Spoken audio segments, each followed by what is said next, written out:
Second day sa Ilis. Igo. Ilis. Pakaligo. Good morning, guys! Mag-breakfast ang mga taga-maga po. O pagam. Hello mga ka-diaries! Welcome back to Japan Diaries with Hazel. At kung akala nyo chill na lang ang day 3, nako, plot twist! Ito yung pinakapagod pero pinakamasayang araw namin. So day 3, last day na namin here sa Tokyo. Medyo bittersweet morning kasi alam mong uuwi na. Pero syempre, sinimulan pa rin namin sa buffet breakfast sa hotel. As in, kain kung kain, parang ayaw na naming umalis.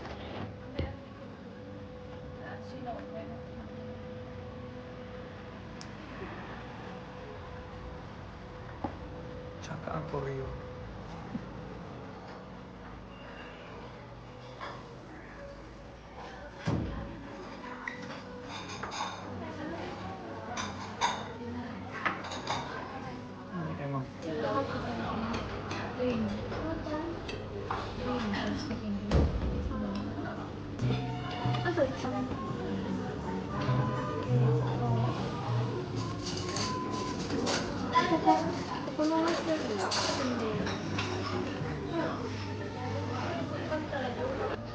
Sa breakfast.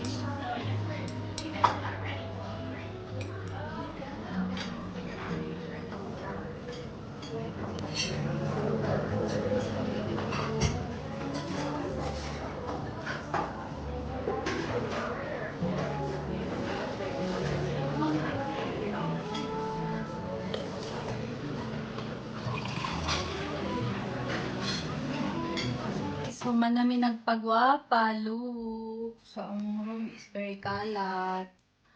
So, welcome to our second day dito sa Tokyo. So, manlaag nami. Aquarium me. Manlaag nami sa aquarium. Samahan niyo kami, guys. Yung aquarium bang gamay lang Vacation is over. Napad ay napay pahabol. Mga turista sa Japan. Hindi mo na ay Sure. coin ay na ay locker dito sa unsana. Sa Kumare na sila. So, panagaban kay Miro ni manlaag mi nami malita. Ayan guys, reality check. Check out time na. So ayan na, dala-dala namin lahat ng luggages at sinalubong kami ng tunay na kalaban. Subway stairs, guys, walang elevator moment. Paakyat pababa, hingal malala. Habang bitbit ang maleta, plus rush pa kami kasi hahabulin namin yung train. As in, takbuhan level talaga. Parang may hinahabol na eksena sa pelikula, ganun. Then, quick break. May pa-sneak peek kami sa Onitsuga Tiger Store. Window shopping lang ang mga peg. Pigil-pigil ang gastos. After that, finally, nakaabot din kami sa highlight. The Beautiful Art Aquarium Museum. Makita ang beauty sa Ikaw na guys, makakasin ka unti iyo. Ipalitan na po pag unit suka. Ay naku. Ang mga ang mga Bing, one year naman eh, anniversary. lao.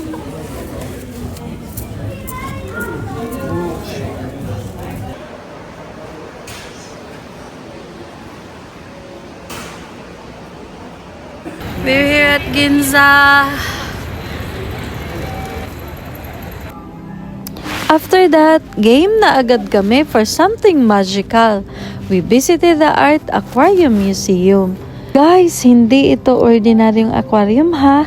Isipin nyo, hundreds of goldfish in super artistic tanks with lights, music, and traditional Japanese vibes. O diba bongga? May mga goldfish displays dito na inspired sa Edo period aesthetics. So, parang living art installation talaga siya. Entrance fee is usually around 2,300 to 2,500 yen. And pro tip, best time na pumunta is early or weekdays para iwas siksikan at mas ma-enjoy nyo yung place. And mga ka-diaries, may dagdag trivia lang about this place. Hindi lang basta aquarium to ha, sobrang extra niya in the best way. First, may more than 3,000 goldfish dito. Yes, libo. And iba-iba pa yung species, like Rancho and Ryukin. Parang may sariling fashion show ang mga isda. Second, yung tanks nila hindi ordinary. May mga hugis lanterns, folding screens, at even castle-inspired designs. Parang nasa museum ka and art exhibit at the same time. Third, the lighting changes depending on the season. So kung babalik ka, ibang experience ulit. Parang may mood swings pero aesthetic. At ito pa, may concept sila na called Kingyo Appreciation, which goes way back to the Edo period in Japan, where goldfish were considered a symbol of beauty and luxury. So basically, yung mga goldfish dito, hindi lang alaga, they're treated like celebrities. Sila yung mga main character ng lugar.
Maglakaw ko, picture ko.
After ma-amaze namin, naglakad-lakad kami around Ginza. High-end window shopping lang tayo mga bestie. Tingin-tingin lang, walang bili. Feeling mayaman kahit saglit lang, ganun. Then ito na. Ikukwento ko sa inyo ang highlight ng buhay ko. Charot. In my 26 years here in Japan, first time ko mag-explore ng Tokyo using subway na buong araw. At hindi lang basta subway ha. Yung rush hour as in siksikan, takbuhan, paakyat, pababa ng hagdanan. Akala ko nag-workout lang ako. Napunta ako sa survival challenge, kaloka. Endless walking, hinga levels 100%. Pero honestly, sobrang saya. Lalo na kasi kasama ko family ko, kapatid ko, and of course, pinsan ko. Nagsamipusal pa kami for lunch. Kain ulit, syempre. Tapos, konting trip, shopping sa GU. Budget friendly, pero feeling passionista pa rin. But you know what? Today's vlog is not just about the places we visited. It's about us. Magpipinsan, magkakapatid, and finally having the time to bond, laugh, at kwentuhan. From getting lost sa subway to sharing food, to those random tawanan habang pagod na kami, doon ko talaga na-feel yung warmth ng family. Yung parang hindi lang kayo magkadugo, kundi mag-bestie pa. O diba bongga? And just like that, tapos na ang day 3 namin. Hindi man perfect, hindi man planado, pero ito yung mga moments na hindi mo makakalimutan. So if you're watching this, I hope ma-experience nyo na yung ganitong klase ng saya, simple, magulo, nakakapagod, pero puno ng pagmamahal. Thank you for joining me on this journey. Hanggang sa susunod na adventure, this is Hazel and this is Japan Diaries. Japanese dish. Wow! Ano isang yung judo? Dili ng mga... Guys, ang mga... Ako nila yun, gipagutong. Salamat si EO Sheena. Salamat Lola Aying. Salamat Lula Aying sa imuhang DNA. Salamat Lola Aying sa pagpautang. Madam CEO, baka pwedeng mabali. Mabali ako.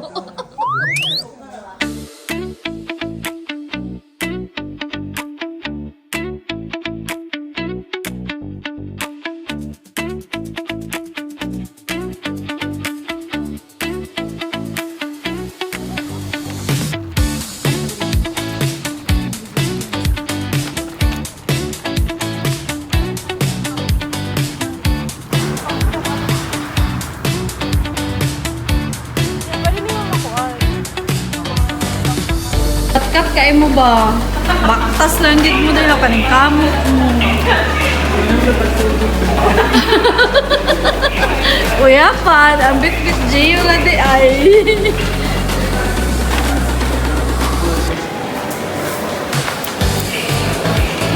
Guys, be grateful for your achievements today. Morning mga apo ni Leon.